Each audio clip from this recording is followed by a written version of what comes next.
welcome to Activity Quest, the podcast that's packed with stuff to do. In this week's episode, Adam's off to the Horniman Museum and Gardens to explore their world-renowned galleries, including the curious tale of a stuffed walrus. My name's Bex. Every week we go up and down the country on the quest for something epic. This week, Adam's off to the Horniman. Hi, I'm John. I'm a volunteer here at the Horniman. The Horniman is an incredibly eclectic museum with a strangely compelling mix of stuff in it. So it's got everything from natural history to butterflies, it's got a music gallery, it's got a world gallery, and it all stems from the collection of Frederick Horniman, who was a tea merchant in the 19th century and a insatiable collector of stuff, basically. He wanted to bring the world to Forest Hill, and here it is in Forest Hill, but it's expanded and changed and developed over the years for a long time, and now we're left with probably a unique museum for a suburb of London, really. And we're going to start in the Natural History Gallery, so why don't we go there now? So this is the heart of the Horniman, really. It's lots of display cases with stuffed animals in, basically. But the actual heart of this gallery is probably the most famous thing in the Horniman, which is our walrus, which sits upon its iceberg right in the centre of the gallery. So I have heard all about this walrus. Every single time I say to someone, I'm going to the Horniman in a few weeks' time, they're always like, oh my God, you're going to see the walrus. Just describe what we're looking at here. Yeah, so this is a walrus. I think it's called an Atlantic walrus, strictly speaking. There are two types, and this one came from Canada well over 100 years ago. And when it was brought to the Horniman, it was no one had seen, or the people who stuffed it had not seen a live walrus. So if anyone knows what live walruses look like, they have a lot of folds of skin on them. And as you'll notice, this one doesn't, because they didn't know about that. So they simply carried on stuffing until it was full. So we have probably the world's fattest walrus on display. But it is sort of become a symbol of the Horniman, really, and everyone loves the walrus. And can you describe for me, so in all of these display cases around here, we have taxidermy animals. What is taxidermy? Taxidermy is when you stuff a dead animal, basically, to make it look realistic, and as it would do when it was alive. And it was very, very popular in Victorian times, particularly. Even relatively modest homes might have a stuffed squirrel or something, because often people hadn't seen a lot of these animals live, and this was as close as they could get to them. So it was big business, and a lot of the collection is stuffed animals. We're a lot more than that now, but that was the beginning of it in a way.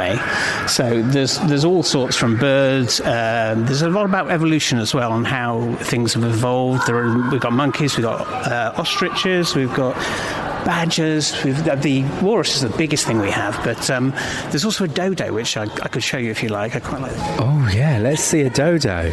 Extinct animal. It is extinct, and in fact there aren't any actual or very few remnants of actual real dodos left. So this is a model of a dodo as it might have looked, which I'm sure many people will know. Basically, it looks like a massively overfed chicken with a funny blue face.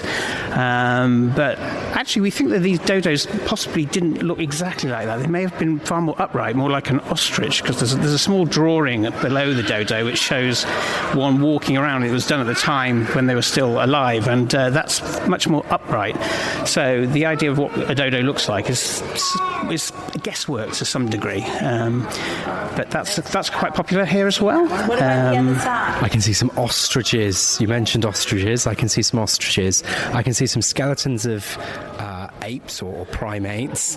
I think in the corner over here I saw, is it a flying squirrel? You may have done, yeah. Which to me just looks like the most bonkers thing ever. It looks like something, you know, when you watch cartoons and you see somebody with like a rug on their floor and it's an animal. Just like it looks like that. I mean, they can't truly fly in that they glide, basically. I think the only flying mammal is a bat, but they can glide quite large distances, and it's almost like they've got a built-in cape.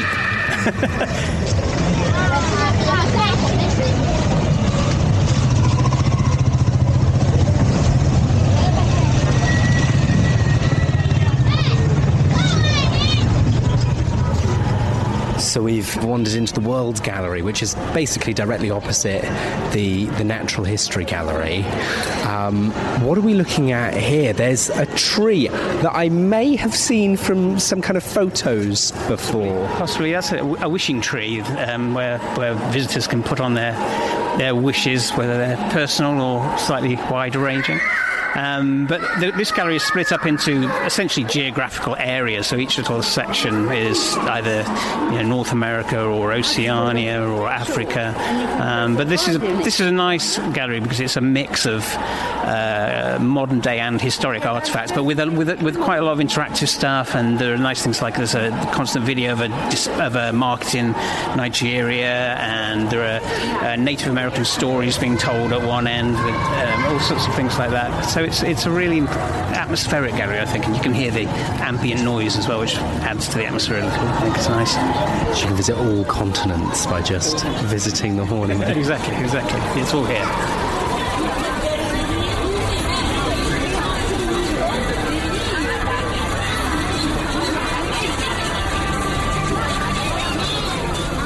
It's free to enter, free to come to, donations very much encouraged. Why do you think places like this are really important? Well, I mean, it's back to Horniman's original vision of just bringing the world to people, because not everyone can afford to go to the world, particularly when it started. But now it has a hugely important educational value as well. We have countless school groups coming in, a lot of young parents with kids, older people too. So it covers the whole range, and a lot of the galleries and activities are deliberately designed to stretch over that whole range as well. So it's a museum for everyone, really. Oh, I've absolutely enjoyed my time here at the Horniman. Definitely come and check it out. As I say, it's free to visit. Donations very much encouraged. They've also got loads of really cool exhibitions that you can check out too. For more, just search the Horniman. All right, that's all we've got time for you today. I'm Bex, and this has been the podcast from the UK's children's radio station, Fun Kids. Listen to me on your DAB digital radio, online, on the free Fun Kids mobile app, and on your smart speaker. Just say, play Fun Kids every weekday from 4 p.m. See you soon.